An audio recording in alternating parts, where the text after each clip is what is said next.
ಭಾರತಕ್ಕೆ ಸ್ವತಂತ್ರ ಬಂದಾದ್ಮೇಲಿಂದ ತುಂಬಾ ಕಾಟ ಕೊಟ್ಟಂತಹ ಏಕೈಕ ಕಂಟ್ರಿ ಯಾವುದು ಅಂತಂದ್ರೆ ಅದು ಪಾಕಿಸ್ತಾನ.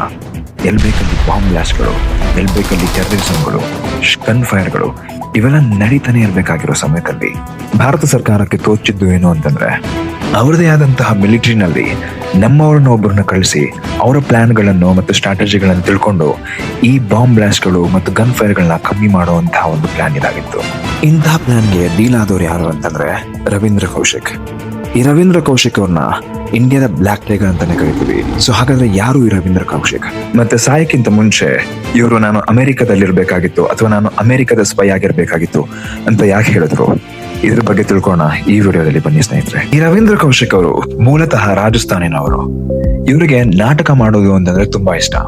ಇವರ ಅತ್ಯದ್ಭುತವಾದಂತಹ ನಟನೆನ ನೋಡಿ ಭಾರತದ ಗುಪ್ತಚರ ಸಂಸ್ಥೆ ರಾ ಇವರನ್ನ ಸ್ಪೈ ಆಗಿ ಹೈರ್ ಮಾಡ್ತಾರೆ. ಅದಾದ ಮೇಲೆ ಇವ್ರನ್ನ ಡೆಲ್ಲಿಗೆ ಕರ್ಕೊಂಡೋಗಿ ಸತತವಾಗಿ 2 ವರ್ಷ ಟ್ರೈನಿಂಗ್ ಕೊಡ್ತಾರೆ. ಟ್ರೈನಿಂಗ್ ಅಲ್ಲಿ ಏನೇನಿರುತ್ತೆ ಅಂತಂದ್ರೆ ಇವ್ರನ್ನ ಸಂಪೂರ್ಣವಾಗಿ ಮುಸಲ್ಮಾನರಾಗಿ ಕನ್ವರ್ಟ್ ಮಾಡುವಂತಹ ಒಂದು ಟ್ರೈನಿಂಗ್ ಆಗಿರುತ್ತೆ.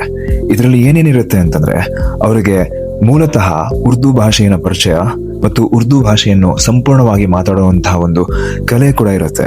ಅದಲ್ಲದೆ ಇವರಿಗೆ ಹೊಸ ಐಡೆಂಟಿಟಿ ಕೂಡ ಕೊಡ್ತಾರೆ. ಇವರ ಮರ್ಮಾಂಗನ ಅವರು ಸರ್ಕಮ್ಸೈಸ್ ಕೂಡ ಮಾಡ್ತಾರೆ. ಅದಾದ್ಮೇಲೆ ರವೀಂದ್ರ ಕೌಶಿಕ್ ಇಂದ ನಬಿ ಅಹಮದ್ ಶಾಕಿರ್ ಆಗಿ ಎಂಟ್ರಿ ಕೊಡ್ತಾರೆ ಪಾಕಿಸ್ತಾನಕ್ಕೆ. ಎಂಟ್ರಿ ಕೊಟ್ಟಂತಹ ಈ ಧುರಂಧರ ಮೊದಲು ಮಾಡಿದೇನು ಅಂತಂದ್ರೆ ಕರಾಚಿಯಲ್ಲಿರುವಂತಹ ಕರಾಚಿ ಯೂನಿವರ್ಸಿಟಿನಲ್ಲಿ ಇವರು ತಮ್ಮ LLB ನ ಕಂಪ್ಲೀಟ್ ಮಾಡ್ಕೋತಾರೆ. ಕಂಪ್ಲೀಟ್ ಮಾಡ್ಕೊಂಡಿದ ತಕ್ಷಣ ಇವ್ರು ಏನ್ ಮಾಡ್ತಾರೆ ಅಂತಂದ್ರೆ ಪಾಕಿಸ್ತಾನದ ಒಂದು ಆರ್ಮಿಗೆ ಒಂದು ಎಕ್ಸಾಮಿನೇಷನ್ ಕೊಡ್ತಾರೆ. ಆ ಎಕ್ಸಾಮಿನೇಷನ್ ನ ಇವ್ರು ಪಾಸ್ ಆಗೋದಲ್ಲದೆ ಅವರ ಆರ್ಮಿನ ಕೂಡ ಜಾಯ್ನ್ ಆಗ್ತಾರೆ. ಅವರ ಟ್ಯಾಲೆಂಟ್ ಹೇಗಿತ್ತು ಅಂತಂದ್ರೆ ಅವರು ಕಮಿಷನ್ಡ್ ಆಫೀಸರ್ ಇಂದ ಪಾಕಿಸ್ತಾನಿನ ಆರ್ಮಿಯ ಸೇನೆಯ ಮೇಜರ್ ಆಗ್ತಾರೆ. ಪಾಕಿಸ್ತಾನದ ಆರ್ಮಿಯಲ್ಲಿ 1979ರಿಂದ 1983 ತನಕ ಆಗ್ತಾ ಇದ್ದಂತಹ ಮೇಜರ್ ಘಟನೆಗಳ ಬಗ್ಗೆ ಇವರು ಇಂಡಿಯನ್ ಆಫೀಸರ್ಸ್ಗೆ ಅಥವಾ ಇಂಡಿಯನ್ ಆರ್ಮಿಗೆ ಇನ್ಫಾರ್ಮೇಶನ್ ಕಳಿಸ್ತಾ ಇರ್ತಾರೆ. ಸೊ ಇವರು ಪಾಕಿಸ್ತಾನದಲ್ಲೇ ಇದ್ದು ಪಾಕಿಸ್ತಾನದ ಹುಡುಗಿಯನ್ನೇ ಮದುವೆ ಕೂಡ ಆಗಿರ್ತಾರೆ.